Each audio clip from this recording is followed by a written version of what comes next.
आता GMR एअरपोर्टला जर का तुम्ही नीट बघितलं तर काय दिसतंय, रिसेंट हायपासून हा जवळपास 34% खाली ड्रॉप झालेला आहे. तर या ठिकाणी लमसममध्ये कुठल्याही प्रकारची एक रकमी गुंतवणूक न करता आपण जर का SIPच्या माध्यमातून GMR एअरपोर्ट्समध्ये जर का गुंतवणूक केली तर पुढच्या काळामध्ये आपल्याला खूप चांगल्या पद्धतीनं परतावा मिळू शकतो.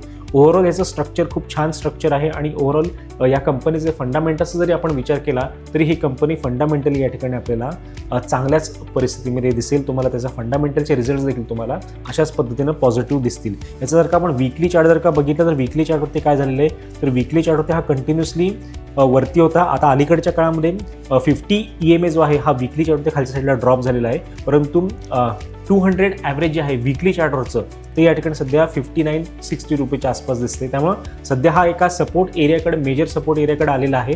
जर का आपण GMR सारख्या या पर्टिक्युलर लेवलला SIP जर का आपण सुरुवात केली तर आपल्याला या ठिकाणी नक्की बेनिफिट होताना दिसू शकतं.